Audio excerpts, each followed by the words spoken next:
നമസ്കാരം, തേടേ ന്യൂസിലേക്ക് സ്വാഗതം. തലശ്ശേരിയിലും കണ്ണൂരിലൊക്കെ ബോംബ് പൊട്ടുന്നതും ബോംബ് സ്ഫോടനത്തിൽ ആളുകൾ മരിക്കുന്നുവെന്നും പുതുമയുള്ള വാർത്തകളല്ല. അത് BJP-ക്കാർ ബോംബുണ്ടാക്കുമ്പോൾ പൊട്ടും, CPM-കാർ ഉണ്ടാക്കുമ്പോൾ പൊട്ടാറുണ്ട്. കോൺഗ്രസ്സുകാരും അവിടെ മോശമൊന്നല്ല, അവരും ഇത്തരത്തിൽ ബോംബുണ്ടാക്കി എറിയുകയും ആളുകളെ കൊല്ലുന്നതിലൊക്കെ തന്നെ വൈദഗ്ധ്യം നേടിയ ആളുകൾ അവർക്കിടയിലുമുണ്ട്. പക്ഷേ കഴിഞ്ഞ ദിവസം പുലർച്ചെ 2 മണിയോടുകൂടിയാണ് കണ്ണൂർ കണ്ണവത്ത് കീഴാറിൽ ഇത്തരത്തിൽ ഒരു ബോംബ് സ്ഫോടനത്തിൽ വീട് പൂർണ്ണമായും തകർന്ന് ഒരാൾ കൊല്ലപ്പെടുന്നത്. മുഹമ്മദ് ഷാ എന്ന് വിളിക്കുന്ന ഒരാളാണ് കൊല്ലപ്പെട്ടത്. അനൂപ് മാലിക് എന്ന ആൾ വാടകയ്ക്കെടുത്ത വീട്ടിലാണ് വലിയ സ്ഫോടനം നടന്നത്. എന്ത് തരത്തിലുള്ള ഇത്തരത്തിൽ പൊട്ടിത്തെറിക്കാനുള്ള ഏത് തരത്തിലുള്ള വസ്തുക്കളാണ് അവിടെ ഉണ്ടായിരുന്നത് എന്ന കാര്യത്തിൽ വ്യക്തത വന്നിട്ടില്ല. മറ്റ് ഫോറൻസിക് വിഭാഗങ്ങളൊക്കെ തന്നെ അതുമായി ബന്ധപ്പെട്ട പരിശോധനകൾ തുടരുകയാണ്.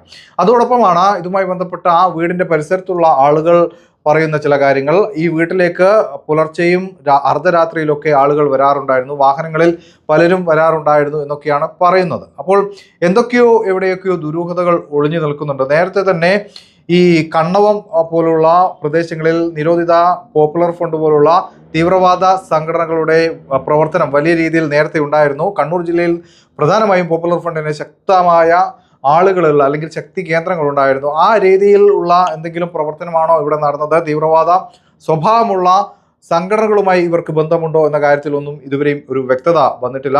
എന്തായാലും CPM-ന്റെ കണ്ണൂർ ജില്ലാ സെക്രട്ടറി കെ രാഗേഷ് ഇതുമായി ബന്ധപ്പെട്ട് കോൺഗ്രസിനുള്ള ബന്ധം, അനൂപ് മാലിക്കും കോൺഗ്രസുമായി ബന്ധമുണ്ട് എന്നൊക്കെയാണ് ആരോപണങ്ങൾ ഉയർത്തുന്നത്. എന്തായാലും വീണ്ടും കലുഷിതമാവുന്ന ഒരു അന്തരീക്ഷത്തിലേക്ക് കണ്ണൂർ ജില്ല പോകരുത് എന്ന് മാത്രമേ പ്രാർത്ഥനയുള്ളൂ.